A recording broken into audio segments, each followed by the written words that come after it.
I'd like to thank everybody for joining. This is Adrianople Group's first virtual conference.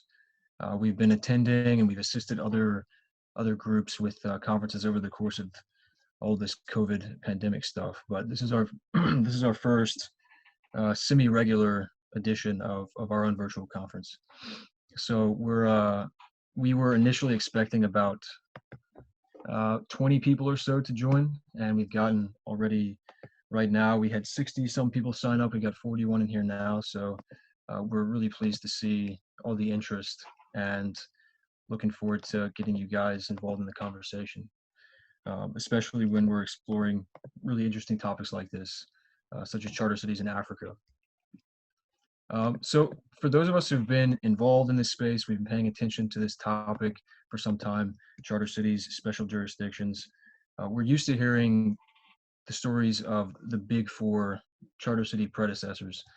So everyone knows Hong Kong, Singapore, Shenzhen, Dubai. All these cities are extremely notable because they experience this breathtaking economic development, urban expansion, and a collective rise in living standards. Not over the course of 100 or 200 years, but in just 2 or 3 generations. These cities went from, in some cases, villages to metropolis status. And they accomplished this magnificent feat because they adopted better laws. They implemented better systems of governance. And these city best practices, if you will, attracted business. They fostered innovation in droves. And not only from their respective regions or countries, but from around the world. They brought talent in from everywhere. And each of these cities, Hong Kong, Singapore, Shenzhen, Dubai, they each have their own rich history, their own nuance. But one of the legacies they all share is that they paved the way for charter city projects for special jurisdictions of the future, and that's why we're all here together, because we're interested in this topic. So, as a result of this success and these stories, any new charter city project has to look back and analyze the history of these cities to try and harness the factors that led to their success and to limit the factors that threaten them with failure. And as I mentioned before, we've been involved in this, many of us have been involved in this space for quite some time. We've heard the story of these cities many times over, going back even before Paul Romer's TED Talk, which was 11 years ago, as of this summer, I think. So we also predict, of course, as an extension of all this, that the African continent, with its notable spike in population, urban expansion, and all the growth opportunities therein, will serve as a location for the future of charter city projects. There's a lot of up-and-coming developments, and there will be many more as this century proceeds.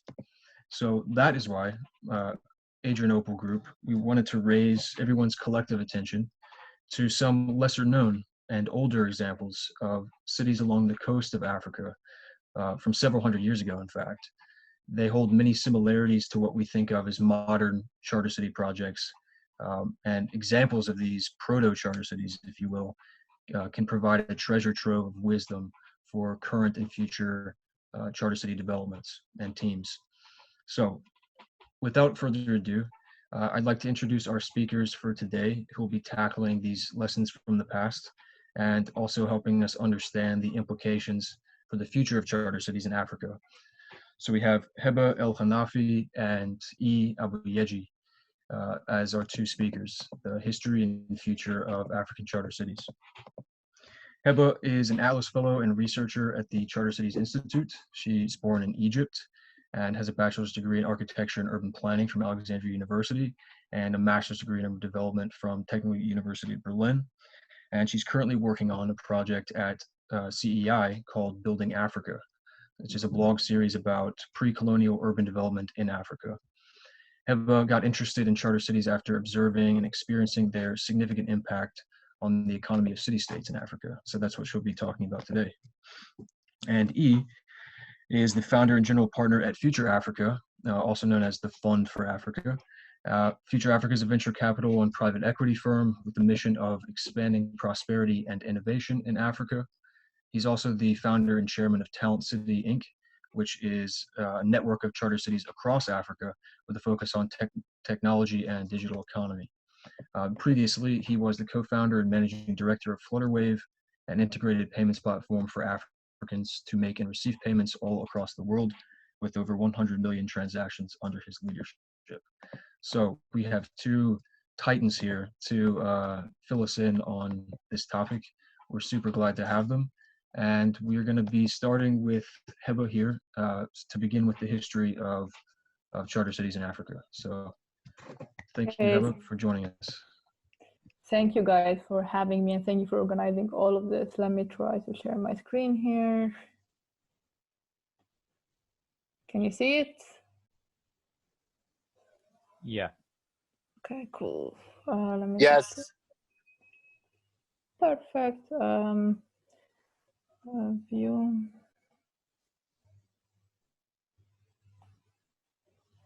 Cool. So what I'm gonna try to talk about today is like actually 4 development stories of 4 different African cities that I think have a lot of similarities and a lot of lessons that charter cities can learn from.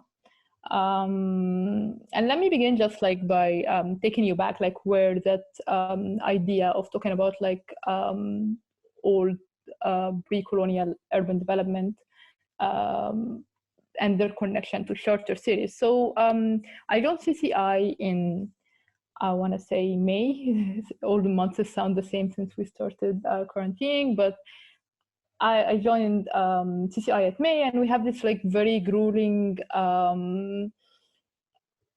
onboarding experience where we read a lot and we learn a lot about cities and we talk about them. And in one of our talks, we were talking about like the history of innovative governance. And I was like, you know, Mark, like our executive director, you know, pre-colonial Africa, the way the cities developed have a lot in common with what we are working here with. And then we were like, oh, that, and then we talked about it a little more, especially also with Emmanuel, who's our who also works at CCI, and he's from Nigeria.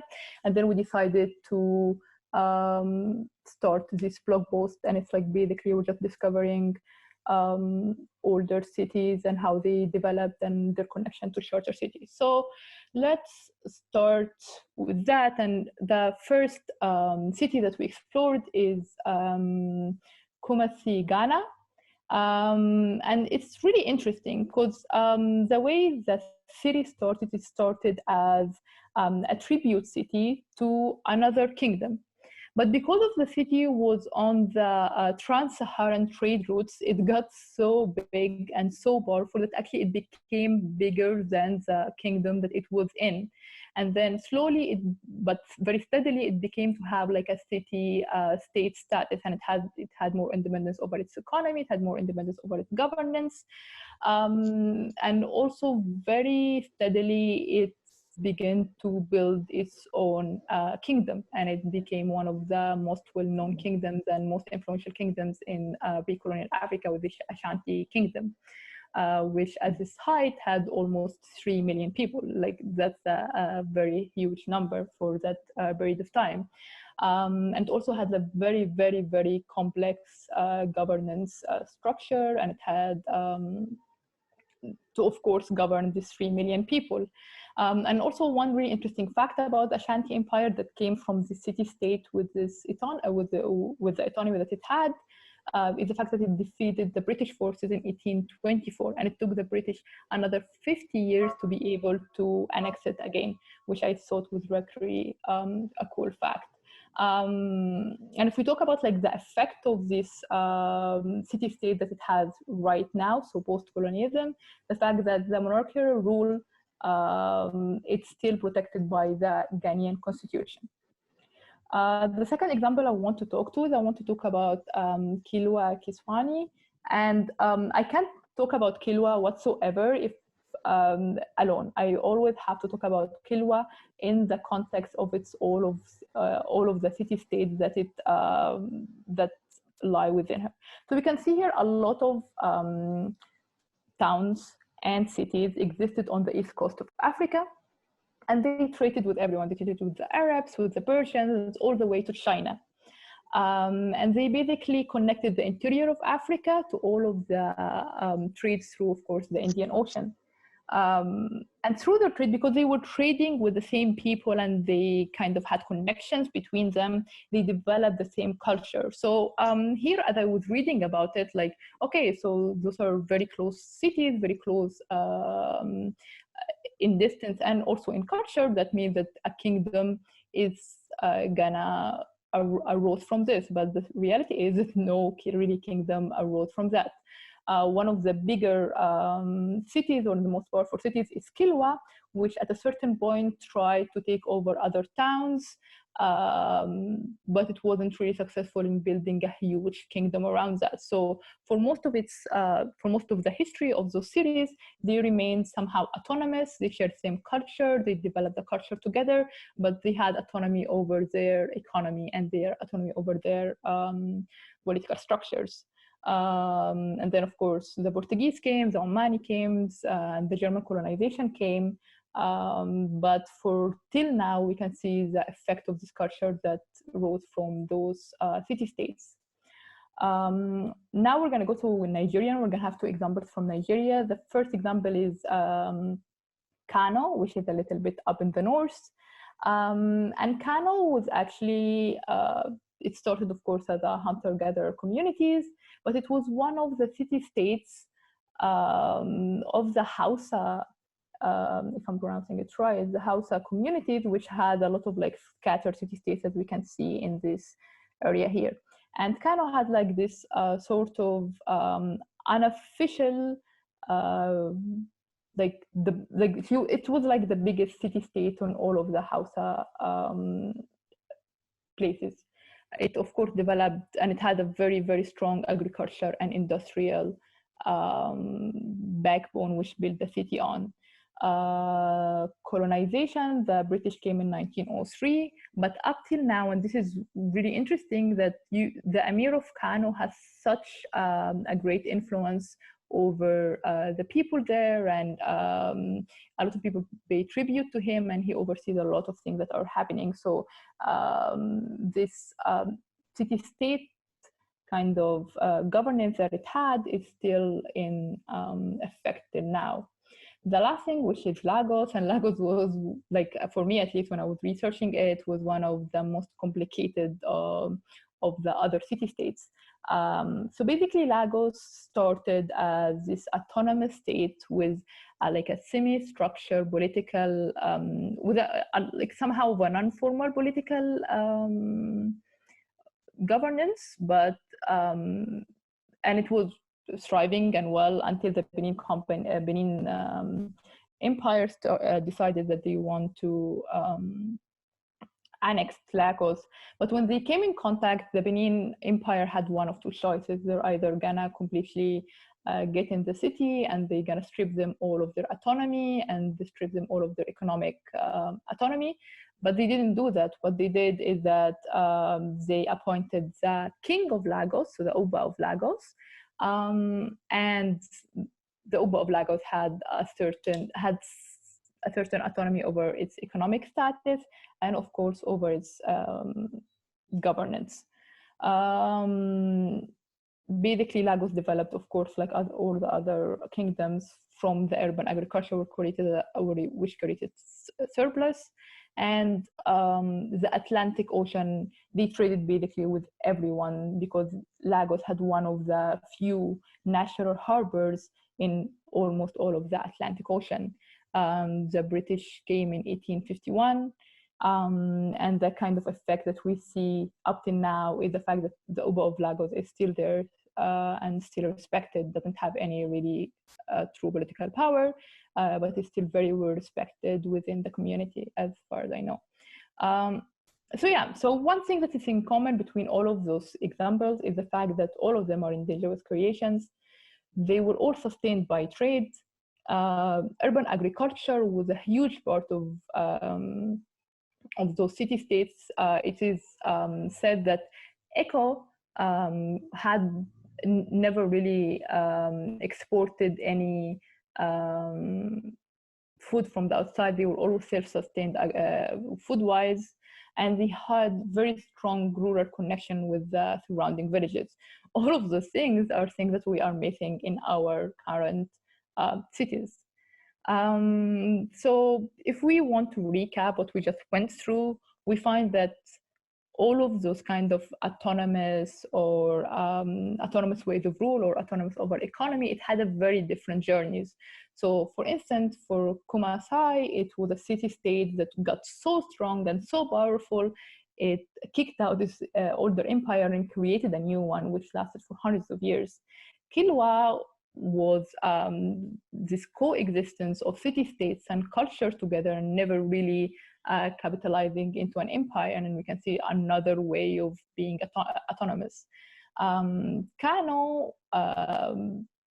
we see this agglomeration of city-states, and the fact that the legacy of a city-state that was there hundreds and hundreds of years ago can maintain up to this point and affect communities. And the last thing with Lagos is that different ways Lagos maintained to have a certain autonomy, from the fact that it was a city-state to somehow a tribute state under the Benin Empire, and all the way up till now, which is still in a federal system, so it's still a state. So yeah, this is basically what I wanted to go through, and let's have a discussion about this, and I'm done. Thank you, Heba. That was excellent. And so I think that one of the things keeping in mind for the follow-up questions, we want it to be structured something like a discussion. So getting the inputs from everybody, what they think, of the takeaways, the message that we can get from this historical legacy, what it may mean for future charter city projects, things to install into their own methodology when they're building new cities. So definitely put your questions in the chat. We're going to be logging them and everything, and we'll dig into that after E has given his presentation. So speaking of, E, once you're ready to go, we're going to be going to you. I am ready to go, and I can't top Heba, so I don't have a presentation. I tried to do one, but I haven't. I didn't manage to finish it before I got called into some emergencies. But I loved her presentation and the point she was making. I think for me, my own approach is more or less going to just recount a history of charter cities, and then talk through modern iterations of charter cities and the future really as I see it, primarily from the point of view of an operator. I'll start by, for those who don't know me, introducing myself. My name is Inyoluwa Aboyeji. I am a co-founder and general partner of the Fund for Africa's Future, and I'm also the executive chairman of Talent City. The Fund for Africa's Future is a people-powered innovation fund, which works very closely with Africans locally and in the diaspora to partner with and support African innovators who are turning our continent's biggest challenges into global business opportunities. And our core ethos is that by investing capital, coaching, and community in Africa's foremost innovators, we can solve our biggest challenges and build an African future where prosperity and purpose is within everyone's reach. Talent City is the foremost venture building project of the Fund for Africa's Future, and it boasts a number of investors, one of who is on the call, Mr. Afropreneur from Lofty Inc., as well as Pronomos Capital. And the idea for Talent City is to build the best place for people to build things from Africa on the internet. And it was informed by a realization that although there have been many amazing strides in the African tech ecosystem over the last decade, there is still a need for huge, monumental amounts of societal and infrastructure development and reform in order for African countries to be able to reach the full potential of their ecosystems. And at the same time, Africa is well positioned to lead cities of the future. And we are in a position to experiment with new kind of city variants, especially charter city variants that might be able to deliver that vision. I mean, just to give folks on this call some context, over the next, today, about a third of the world lives in, a little under half of the world lives in cities. And over the next 30 years, over 2/3 of the world is going to live in cities. However, unfortunately, a lot of that growth, a third of that new growth in people going to live in cities is going to come from just 3 countries, Nigeria, India, and China. And other countries are far better prepared than African countries like Nigeria. So just to give you the numbers, China has about 114 cities over 1 million people. India has about 46 cities over 1 million people. Nigeria, with the most liberal definition we can provide, has only 8 cities over 1 million people, and 10% of its population lives in Lagos, which is why I'm stuck in traffic right now. So we have a lot of work to do with building and spreading the prosperity by building new kinds of cities. Now back to kind of my comments. One thing that a lot of people might not really understand about this charter cities thing is that it didn't just start with us. Nigeria actually was set up as a charter city. If we weren't captured by the Royal Niger Company and Sir Goldie, we would be speaking German, not English. And it was because of the boldness and then sometimes the brutality of people like Sir Goldie in establishing the southern Nigerian protectorate, the brass protectorate, that we have developed this concept of countries who perhaps didn't have a right to in the first place, granting private companies the right to govern specific areas. And it shows in the character of the Nigerian states, beyond the fact that we are very extractionist, because, you know, as far as the Royal Niger Company was concerned, they weren't particularly governing simply for the purpose of the citizens, but for the express profits of special interests, i.e. the company, the mercantile interest, the United African Company, which shows in how the state of Nigeria is governed today. You also find that, you know, that there are particular preferences Nigerians tend to have as a result of that history. So many Nigerians live in gated estates, which are mini countries of their own. They might not necessarily have the extent of powers of immigration or the extent of powers of company formation, but they're able to function as independent units in many ways, providing their own infrastructure, levying taxes and tolls on their inhabitants, and generally governing the behavior of people within their quote-unquote zone. And there are many estates. I'm sure I live in one. I'm sure many middle-class Nigerians find one to live within.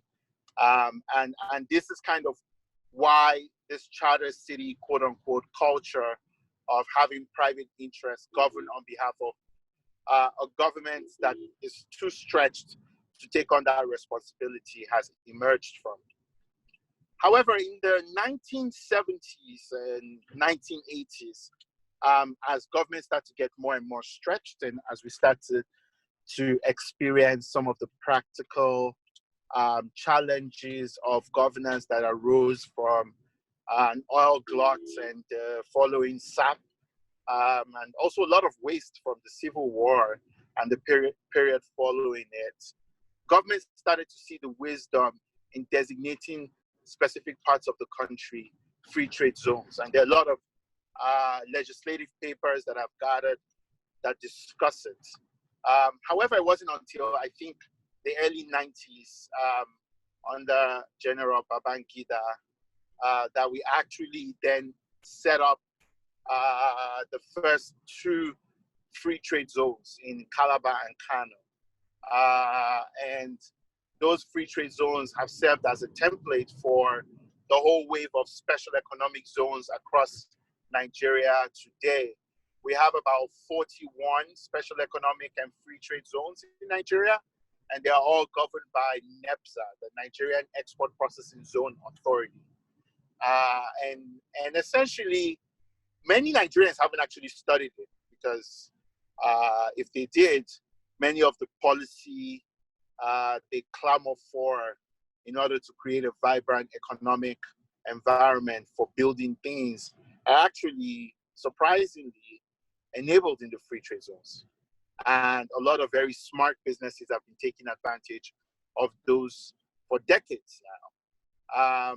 So in your typical free trade zone, for example, you're enabled the full powers of business registration, full powers of no taxes, no customs, free immigration, the ability for you to manage your own legal affairs through the establishment of an arbitration court, and many, many, many other interesting benefits.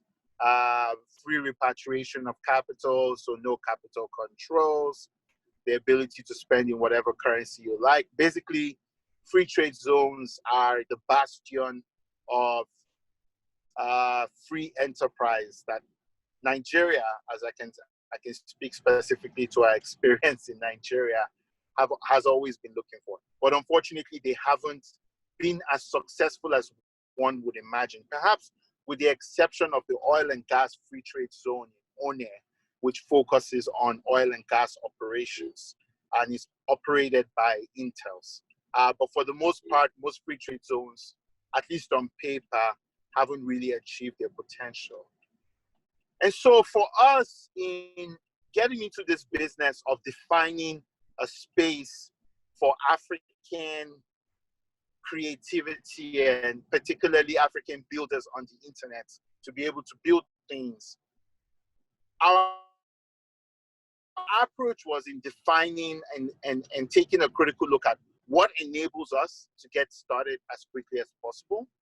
And then in the future, basically looking at ways we can learn from that and adapt that to then spread the gospel, if you might say so, across the continent. And that is what has informed our approach to Talent City. So far, the way we've worked and thought about our approach was to, the first task was to engage a government under whose tutelage and patronage we will sort of subject ourselves. Because as you can imagine from the Goldie example, you cannot establish a charter city without being given a charter from a country. We chose a different approach in the sense that we're looking at a dual structure where on the one hand, we're looking at empowering state entities, so subnational entities. And our test case, we're looking at sites in Calabar and Lagos as a test case in Cross River State. And looking at how can we enable and work with the governments in these places to create a space for entrepreneurship, particularly tech entrepreneurship, to thrive in their domains.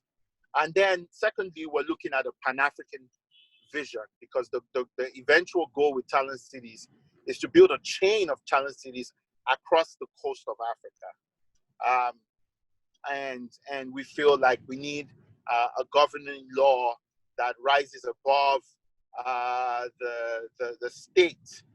So looking at a Pan-African and continental free trade agreement as a North Star for how we structure our affairs and connect all these cities together as trading posts both virtual and physical, for the Africa Continental Free Trade Agreement. So that's how we've anchored our legalese, so to speak. And we've done quite a bit of work at putting together position papers, and work remains to be done in doing so. The second piece really that we've settled around is the work that needs to be done in terms of the infrastructure, right? So what kind of infrastructure is necessary for this type of zone? And I think it's going to really depend on the kind of people we're looking to attract into the zones. And for us, we've settled on people building things on the internet. So invariably, where that places us is identifying infrastructure that is critical to those people. And the reality is there are just like 2 or 3 things that matter to them. The first thing is the internet. The second thing is power. And the last thing is financial infrastructure that enables them to send and receive money from around the world. So a bank, essentially an international bank. And those are infrastructure pieces that we're aggressively working towards establishing in the zone through different public-private partnerships, or would I say private-private partnerships, the moment we take over the concessioning of these zones. And then finally is really thinking about what the future of business in these zones look like, and how we can set ourselves up for success within these zones, who are going to be the customers and the tenants. Now, over the last 7 years, I've been privileged to be part of an entire community of believers, I would say. We started this with one of my previous companies, Andela, which kind of kicked off the remote work revolution. And what we realized was, there's incredible amounts of talent untapped in Africa, and there's global demand for that talent pool. And that we could do a great job by simply pulling together this talent and giving them an opportunity to serve the world via the internet. And that community has really grown, both people that went through the Andela Fellowship Program and those who decided to chart their path on their own. And this is the community of people that we're optimizing for, at least to start, because they have the right mindsets and the right skill sets to be able to enable us to build the kind of charter city that we want. And so we've engaged this demographic, and they've told us some of what is important to them, including the fact that the operations of the charter city they live in are completely digitized, that they have the best infrastructure within which they must be able to do their jobs, and that they have security, of course, and a creative space for getting things done. And these are things that we have now incorporated into the planning of our city. And we're planning to kick off with a couple of them, by the grace of God, by next year, this time. Now, when we think about the future of cities, there are probably 2 critical questions that the community needs to answer. The first question is, where's the money? Building a charter city requires, particularly given the demand as I have described it with the statistics, that we're able to afford to build and invest in long-term infrastructure in a way that even local governments in the customs area might find difficult. So what am I talking about, right? For the internet requirements of our zone, we're looking at 100 gigabyte pipe per second coming into the zone. That would make it very high speed. And that investment is probably a $2 to $10 million investment. Drawing cable from international waters directly into the zone, perhaps setting up some additional internet infrastructure like an IXP, and perhaps the data center within the zone. These are critical long-term infrastructure investments that must be made in these zones. But identifying the sources of capital and patronage is absolutely critical, and it hasn't been easy, to say the least. There are amazing firms like Pronomos that are investing in the high-risk early stage elements of doing this. And there are companies like our host on this call, the Adrianople group, advising them in how to do this. But I think we need to mobilize more sources of infrastructure funding over the long term. The second is the what I call the legal and philosophical underpinnings of how zones are governed. And particularly, what should the expectations of both corporate and individual residents in our zones be? Should they expect fast service? Should they expect, no taxes? Are there ethical considerations with that? Should they expect minimal regulation? What is the place of people of different social strata within our zones? A lot of zones are currently failing because they have catered to an extremely elitist segment of the market, which the demand doesn't exist for. So how do we define the purpose of charter cities, African charter cities, over the long term? How do we define the legal and philosophical underpinnings? And I think that in the union of those two things, we will solve the third question, which is who is a charter city for, right? Because quite obviously, for someone like me, I'm not expecting 200 million people to cram into my, 200, 300 hectare plus zone. I can't afford that. However, who belongs in a charter city? That's a real question we have to ask. And I think a lot of that would at first be self-selected, and ultimately the spirit would have to be transferred from place to place and exist in a virtual quote unquote space. But that's a question that the choices that we make in terms of the infrastructure investment we're willing to commit to as a community, as well as the legal and philosophical underpinnings of the city, will help us answer. So with all that said, thank you very much for giving me an opportunity to share my thoughts with you briefly, and I'm looking forward to questions. Thank you.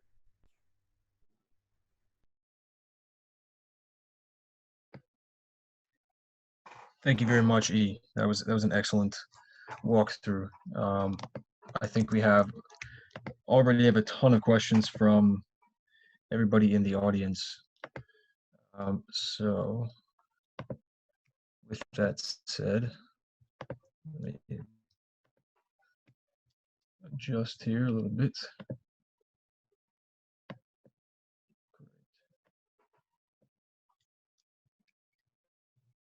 All right.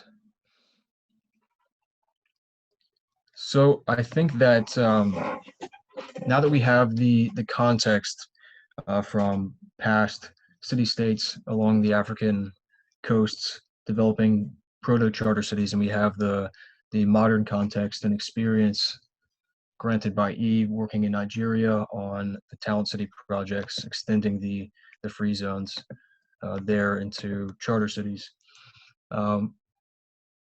I think we can go ahead and start with perhaps some of the historical lessons that we can take from the cities that Heba described, and then just continue the questions from there, because I know there's some trickling in every couple of seconds. So the first question, I think, let's see, Alexa asked this one for Heba. Yeah, so you mentioned a number of examples on the eastern and western coast of Africa, and Alexa is wondering if there are any interesting pre-colonial cities in southern Africa, perhaps that would be worthy of further study in the future.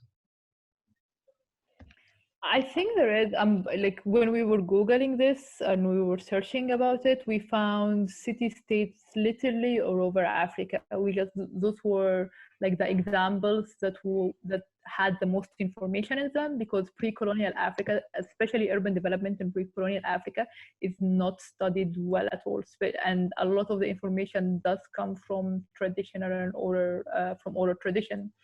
So those were like the cities that had the most information about them, and that's why we wanted to present them. And they also had very diverse models of development. Everyone developed in a different way. Then some developed into empires, some didn't, some faded away. So that's why we wanted to focus on that. But honestly, if you go through the history of Africa, most of the current nations were at their urban development history or tradition was on a city-state basis, was not on a nation basis, or the kind of way the urban development is happening right now. I see. Yeah, if I can add something to this, I would say, one of the most illustrious examples of pre-colonial African city-states was the Benin Empire. And it was probably one of the most advanced, even for its time. I think they got street lights before London. So there's quite a long history of pre-colonial African city-states. And I think actually that was the way most of African society was organized. Unfortunately, I don't just think it was colonialism, but also some of the trust elements of slavery really ate into the collective action problems that these city-states were able to solve quite elegantly in their own way. And it led to a gradual breakdown of societal values that led us to where we are today. Right. So one of the things that that Heba mentioned, and I think you touched on this a bit as well, in terms of the local context, the local culture, and seeding that, and how important that is for any city to grow, and finding a sound footing before you can sustain this kind of skyrocketing in population and institutions, etc. How does a city, especially something like a greenfield city, looking at the examples from history, but also for more recent examples, how does it seed that local culture, that fosters innovation? Does it start with the laws, or is this something that has to exist before the laws open up opportunity for businesses to come in and engage in the marketplace? Where do you see those lines set up based on your research and experience?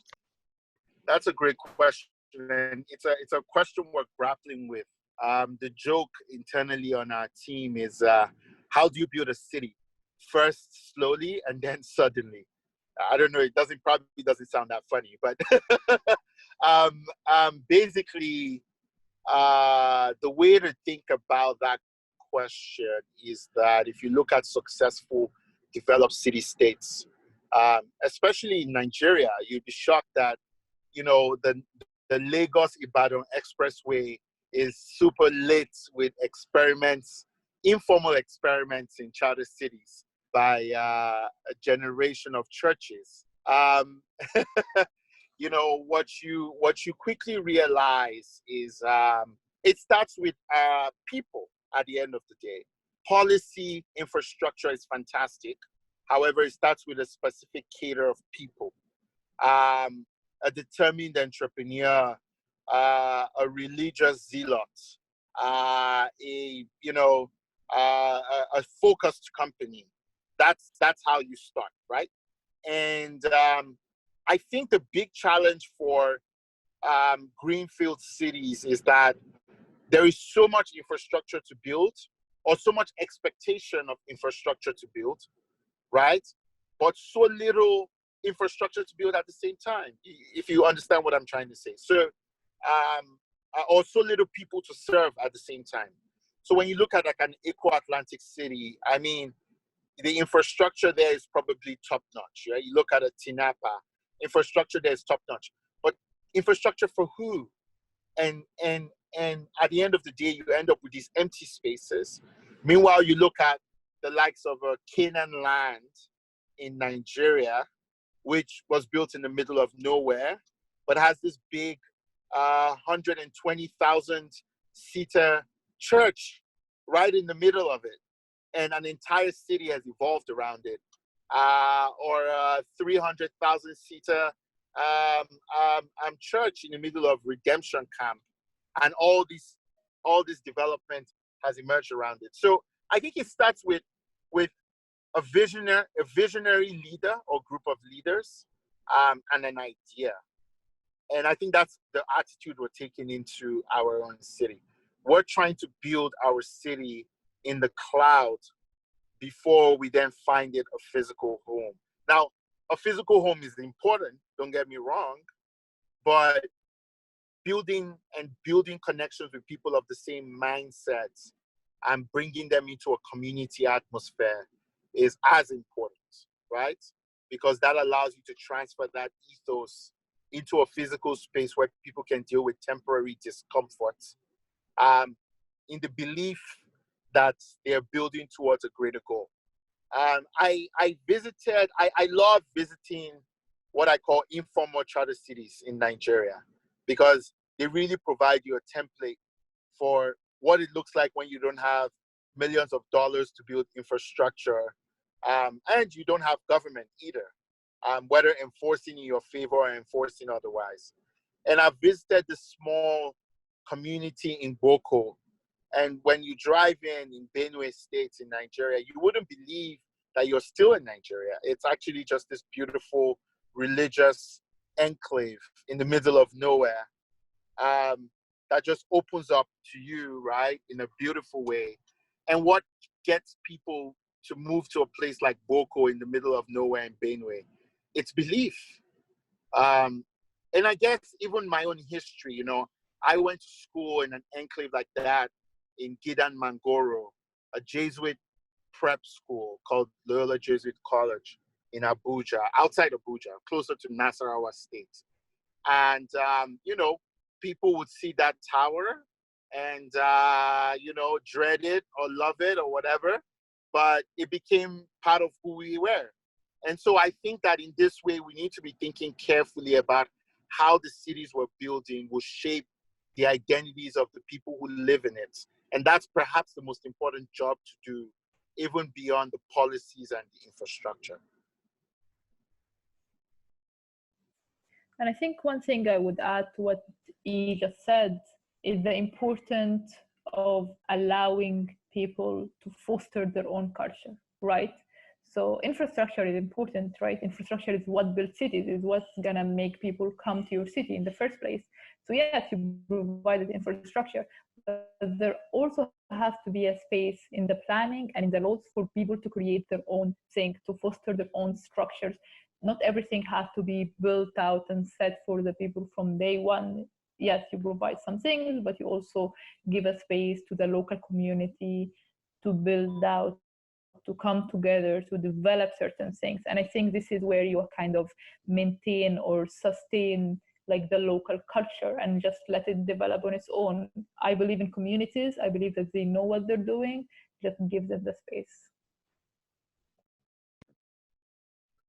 Yeah, that's very thoughtful from you. But I think you're right. Giving them the platform and allowing them to build on top of that, allowing for an organic outgrowth from an early point where you may not know exactly how it will evolve, but you can be sure that it will grow. So as long as you give it a strong foundation, that's a part of the start. And this leads into another question, because you mentioned that we're starting in the cloud and then moving into and finding a location. A lot of this stuff is being built online in many cases. A lot of this space began with discussions between academics and entrepreneurs and investors, about what they're looking for, and then trying to build that out physically in the cities and countries where these opportunities exist. And this ties into one of the questions that Ash Milton put in the chat. He mentioned the historical examples of these cities. Oftentimes they ran into issues with local elites. Sometimes that was, the empires of their day. But in more modern examples, we run the risks of not getting the necessary buy-in and interest of people living on the ground in these places, entrenched power structures, or simply the citizens who live nearby. Their communities have been there forever, and this kind of change may uproot, or they may perceive it as uprooting their way of life. So how does one of these new charter city projects contend with, well, first of all, how do they ensure the buy-in from the people already living there or living nearby, both the elites and the citizens? And if they're not able to, or regardless of their efforts, if they run into hostile other and opposing parties, whether they're elites or otherwise, what does this kind of charter city project do in that situation? How does it contend with these very serious problems?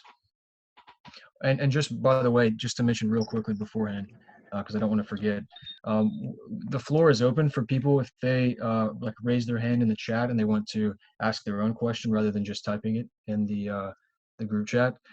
Please just do that so we can call on you to ask a question, and you can we'll unmute you and everything. So yeah.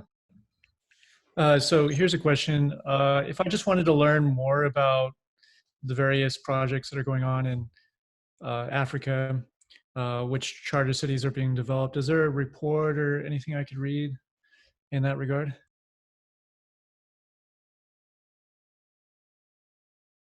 That's a great question.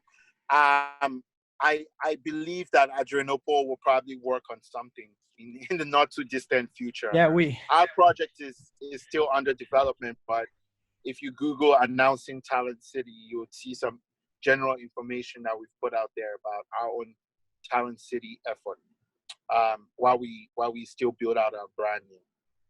And I'm sure there are others as well. I know this is a resource that a lot of people have asked for, so I think it's worth building.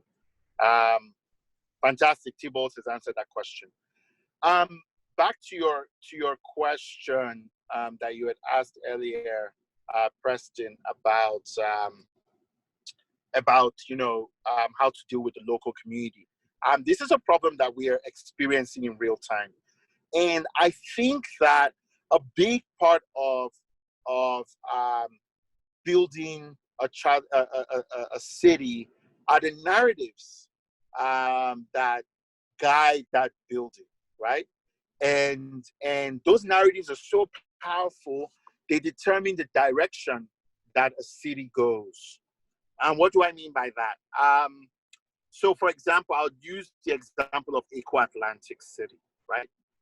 Eco-Atlantic was built and understood to be built as the preserve of the richest of the richest. And so, even though it's an amazingly laid out place, and I think, could be fairly affordable given the crash in property prices overall, there isn't a lot of interest in going there because people kind of see it as out of touch and elitist. So elitist, it had to be filled out of the ocean, right? So they don't consider it to be part of Lagos. And no one is really rooting for it in the way that they would be rooting for such an economically game-changing project. And that's something about the identity that they choose, and that, makes it somewhat politically unpopular locally.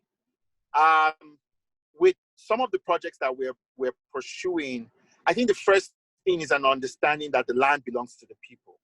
And that's something that we hold very dear in our own tenets as we pursue this. The land belongs to the people, and we hold it in custody for them, right? And so we make that clear, and we provide certain features that make it feel more like that. So, for example, we enable open access to our charter city, while most cities are closed out to the public. We have aspects of the charter city that are open to the public. They just have to be registered to be able, as a visitor to the city, to be able to access those parts of the city. Second of all, you know, we deal with the state as a partner, not as a contractor or transaction, but really as a true partner with us. And people feel represented by their states for the most part, and so they extend that respect they have for their government to us. And then thirdly, we're very culturally aware of the customs and traditions of the people within, and the history of the people within the area. And we look for ways to beatify their stories. In one of the sites that we're super excited about, we're currently exploring funding a movie about the history of the place, because it turns out that actually it's a famous slave port, and it also has an interesting history with the Queen of England, Queen Victoria specifically. And it's a beautiful story. I'm not gonna drop acid on the screenwriters project, but it's a beautiful story that, when well told, is not just going to make our space a destination, but it's also going to make people feel proud to be a part of the city. And then finally, economic opportunities within the city. It's extremely important that that's built into the planning of the city, that the locals will get jobs, they're prioritized for jobs, they're prioritized for access of all sorts of economic opportunities. And most importantly, that the story is told in that way. It's not, oh, we're coming here because we want to be free of government, which I find particularly grating about today's charter city narrative. But it's, we're coming here because we think we can do, we can support government in doing a better job of governing this area.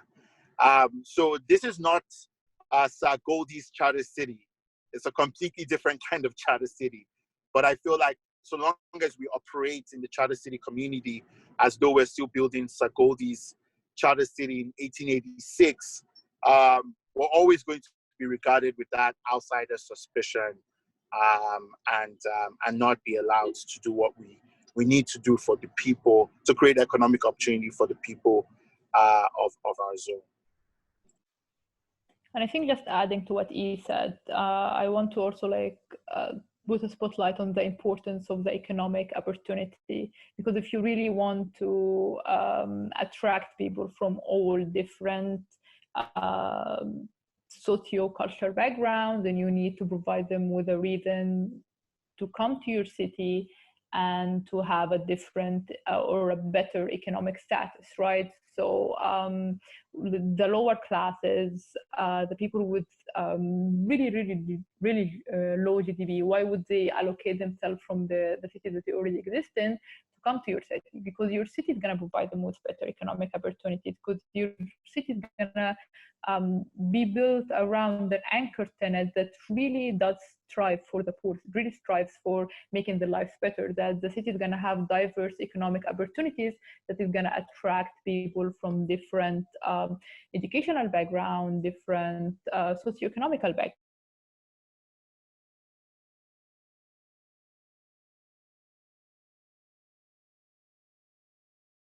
So this kind of diversification, I mean, we always look at the cities as, we always look at the city as a labor market, right? So how your city is going to attract people in that labor market. So that, I think, economic opportunity is really important. It certainly is. It certainly is. Okay, so I know that there's like a ton of questions coming through, and I want to make sure everyone has an opportunity to ask, because I'm seeing some really thoughtful ones. From the AG side, is there somebody who's next up that you can see there? Because otherwise I'll just pick from the chat. Hey, Preston, how about you call on them to ask the question, unmute them. Yeah, okay. Let's see. I want to go back. Yeah. Is James Morgan still in the call? Yes, I am. James, I know you had a question. If you want to go ahead and ask, feel free. Sure. So for E, I read that in some of the garment zones, that even for low-skilled labour positions, they were struggling to find appropriate people. And I was wondering what sort of plans you could implement to ensure that you'd get, first of all, the technically skilled people to do the high-skilled work, and then also the balance of people to actually make the city function, and how you would get the correct inflow rate so that balance is there. Yeah, absolutely. So I think one of the things that we've been very careful about with the design of our city is to make sure that we don't tilt it towards what I would call races to the bottom. When you look at the garment industry, it's very famous for being almost transactional in the kind of places that it supports. So, you know, one day it's in China, tomorrow it's in Bangladesh, next tomorrow it's in Nepal, next tomorrow it's in Ethiopia. And basically, what happens with a lot of these garment cities is some World Bank consultant comes and tells them, here's a new wave, without fully understanding the constraints and opportunities in that industry. And then what ends up happening is, you know, governments are very eager to build infrastructure. That's what they have the capacity to do. They have the ability to raise money very easily to build infrastructure. And they end up overbuilding without an anchor tenant or anybody, or with an anchor tenant who's not stable in the sense that they aren't resolute about moving into your zone for all sorts of reasons. So I'm particular about not going into those type of industries where capital just finds it easy to just move. I'm particularly focused on the innovation and creative spaces where there has to be a spiritual connection to the space, and there's a lot of network effects. What the work I'm doing, first of all, you know, the good thing is that I have a connection to the technology and creativity community in Nigeria. And so continue to make great friends of them and understand their needs, especially needs that are not met by the metropolises they currently live in. And then make sure that I'm including in my city different experiences where I can bring them to the table, if you understand what I'm trying to say. That's very very important to me, and that tends to help. Now I'm taking it in phases, to be quite honest. I'm not expecting 10,000 people just troop in the day after I open the city. I'm actually planning for just 100 people, and then letting word spread, documenting our journey of building a city and building brand and belief around it. And I think those are the things that tend to connect most with highly skilled people, because highly skilled people can work from anywhere in the world. The infrastructure needs are not even as, I mean, people get by with working from Lagos with 2 Mbps. So there's no reason why just because I'm bringing 100 Gbps, they're going to get super excited. But I think that there's something to be said for being part of a tribe. And there's an amazing article that talks about this, talks about Edinburgh, and how Edinburgh became kind of one of the major centers of the Enlightenment. And another place like that is Paris, and many other parts of Europe that became centers for the Enlightenment, where many of the biggest thinkers of our lifetime actually lived and wrote their most productive work. And I think our approach is just to be one of those kind of places, kind of like Palo Alto back in 2003, you know, or Edinburgh back in the 1700s or so. That's what we want to create as a vibe, and then hopefully that draws more people into our orbit little by little. And like I said before, I joked, but I'm really serious about that. You know, how do you build a city? First, slowly, and then suddenly. So we have a very long view to these things.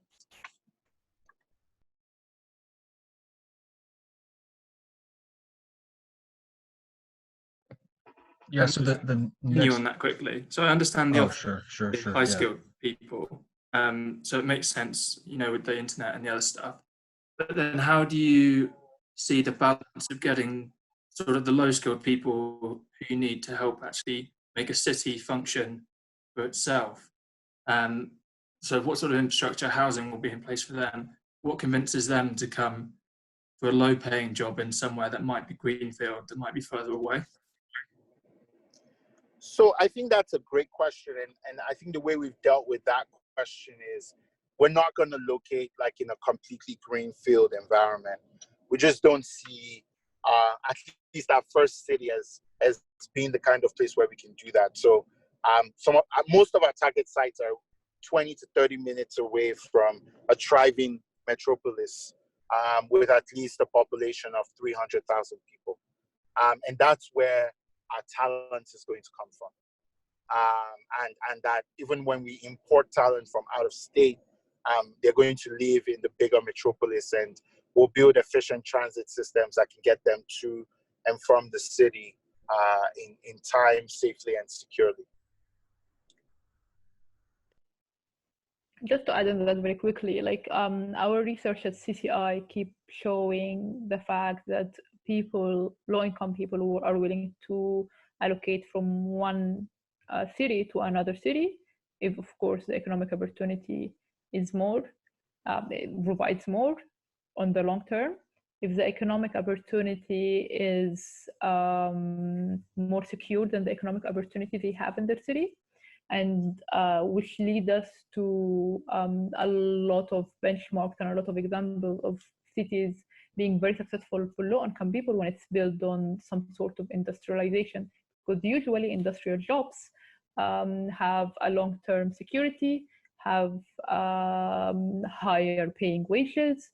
So this can be one way of going for the anchor tenant, and especially with Africa not, I mean, it had a lot of space for industrialization. This also can be a very good way to attract lower income citizens to go there.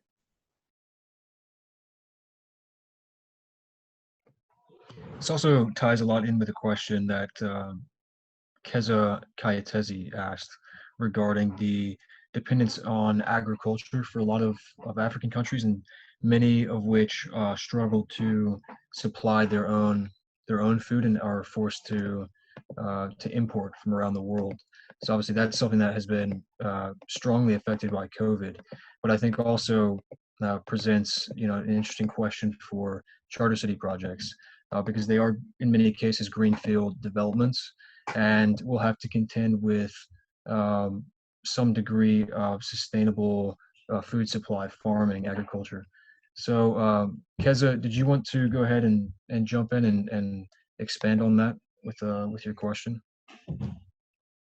I don't know if you're still in here, but I think you are. Perhaps not. Keza Kayetezi.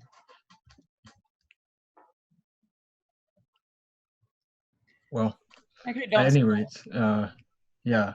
So I guess to rephrase, given the circumstances in which these charter cities are being developed, the issues regarding food supply and urbanization on the one hand, sustainable sourcing on the other hand, what are some of the ways that charter cities are looking to address this issue in the African context? If I can go ahead, and if we look at the 4 examples that I went through today, all of them were almost like more than 90% sufficient on urban agriculture, right? So they always grew their own food. They never really had to depend on anybody. They were urban centers, but they were completely sufficient when it comes to agriculture, and agriculture and urbanism went hand in hand, or hand in glove, as they would say.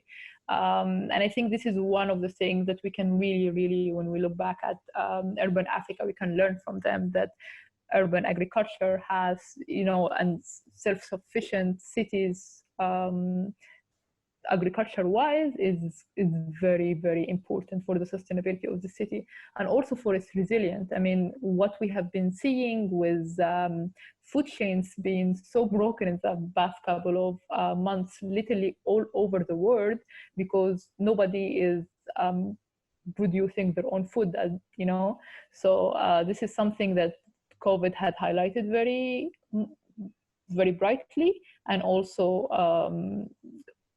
older city-states have kind of knew that, and they have tackled that in the most sustainable way, to be honest, is if city comes with urban agriculture. It's as simple as that.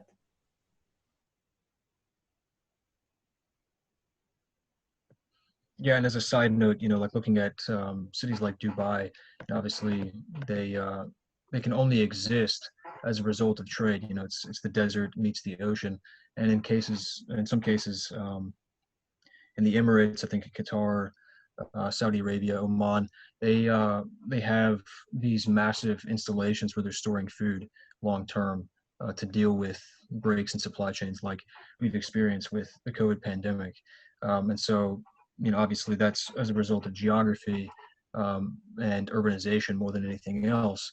But I think it's an interesting sort of snapshot of the kinds of solutions that smaller states, city-states even, are forced to track into because of disruptions in trade supply chains. So I want to call on Joshua Amomia. He asked the question earlier. Back in the chat. Joshua, are you still with us? Yeah, I'm here. Okay, thank you for the session, Ian, Eba. Really, really insightful. So I think mine was a bit basic, just basically getting an understanding. When he was talking about the charter cities and the major source of support for them, so the finance, the power, and internet being main sources. So I was saying, in his individual capacity, you've personally mentored and developed a lot of, startups within the African system. So would this be transferred at a large scale within the charter city, or it's not really so much of a function there? Just to get an understanding of that.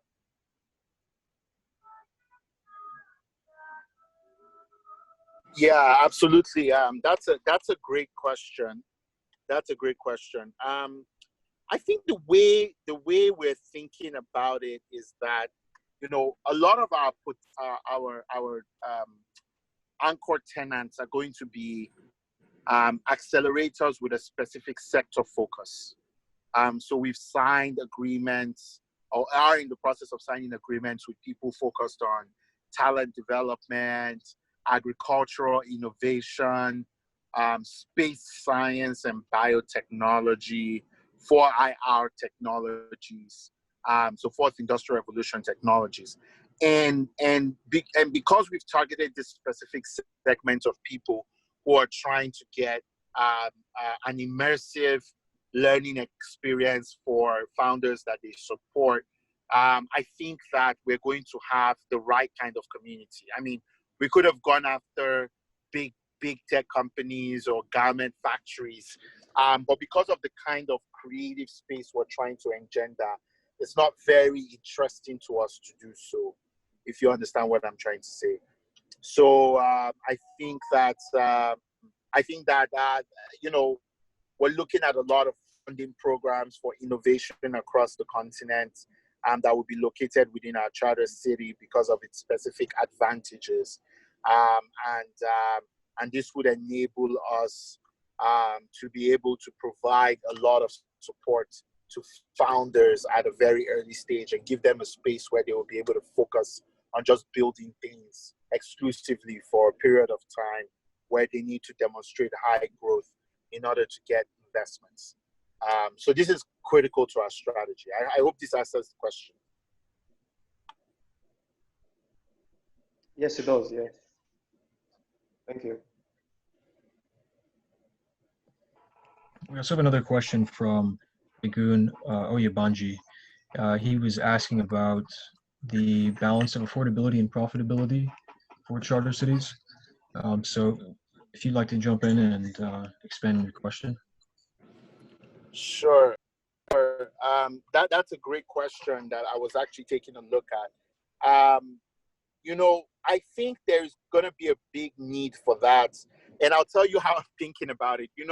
When we traditionally think about charter cities, there is a tendency to tie its profitability to its population.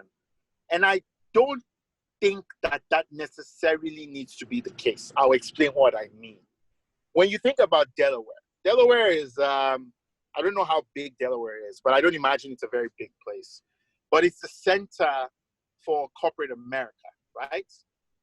Every business of note is incorporated in Delaware. And that's because they built out, intentionally or otherwise, a massive technology-driven infrastructure for enabling entrepreneurs of all kinds and stripes from all over the world to incorporate in their zone and have their needs met there because of its favorable business environment. Particularly as we are targeting people who live and exist on the internet, I don't think our expectation is that everybody who runs a business in the zone actually lives in the zone.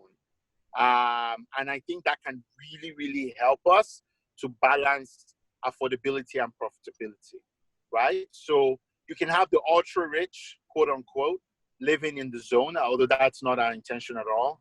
We expect to have quite very little housing for the ultra rich because our focus is on talent, not on wealth. There will be their section, there's no doubt about it, but we don't consider that to be kind of the money maker. We're still very intent on being able to build affordable housing and collect long-term rents as kind of a bigger money maker for us, particularly given that, you know, rent will naturally rise as a share of income and will be paid in dollars. So that gives us quite a bit of an advantage. I'm probably saying too much about strategy here, but I guess my point is the real money makers in the zone are the ability to deliver effective and accelerated governance, incorporation of companies, issuance of permits, quick resolution of issues, alongside impressive infrastructure, and so on. And I expect that quite a number of people in our zone, but for a selected few who live in controlled housing because of perhaps the experience they're going through or so on and so forth, might actually live in the city, and that's completely fine. The city of one of the zones we're considering, the top of our list, is just 20 minutes away from town. So people can live in the city and come to the zone to work every day. I don't think that's a big deal. But I think it really is about thinking differently about how your zone works. And I think this is the same thing with, like, when you look at the structure of principalities like Luxembourg, or you look at, Malta, there's a big misconception that the only people who live in these places are very, very rich people. And the reality is they just better designed in the sense that, they have places for the rich to go. They're limited and expensive, as you might imagine, with rich people competing with each other for access. That should be expected. But at the same time, most of their business is quote unquote in the cloud. And that's kind of the spirit within which we hope to operate ourselves. I hope that answered that question. And just adding one thing, one thing that you can really save on is infrastructure. Infrastructure is, after acquiring the land, is one of the things that you spend the most money on as a developer. And if you can create a more compact city, and if you can find the way to save on the infrastructure, it will really make the land that people will acquire very affordable. So this is also one way to think about it.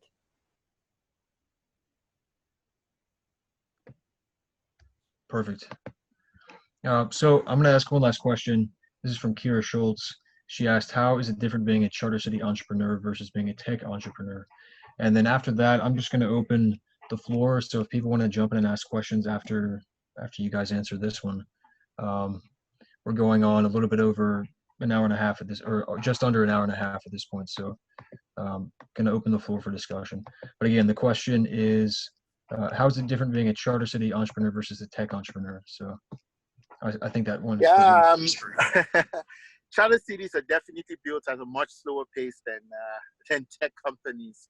So I think that's the big difference. You got to be very patient. I've been working on this for 4 years, 2 years part-time, and now almost 2 years full-time. I started actively pursuing charter city status in 2018.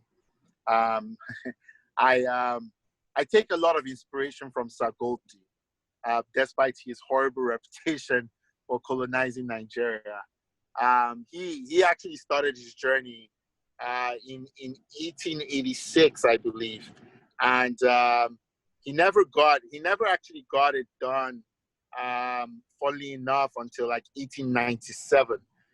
Yeah, so like, he started in 1879, and he never got it till 1886. So, I mean, for me, I'm expecting to be on this for a while. I'm actually very surprised at how fast the progress has been for us relatively, but I'm looking at this as a long bet that yields multiple bounty for us, and I think that's the one significant thing. You just got to be a lot more patient, a lot more understanding of stakeholders, and being able to manage them appropriately is key to the mission here. This is not the kind of tech. This is not the kind of entrepreneurship where you move fast and break things. It's definitely the move very slowly and try not to break anything. Yeah, definitely. All right, so I'd like to invite everybody or anyone to jump in and unmute, ask a question for either or both of our speakers here. We've more or less reached the end of the structured part of this conference, so.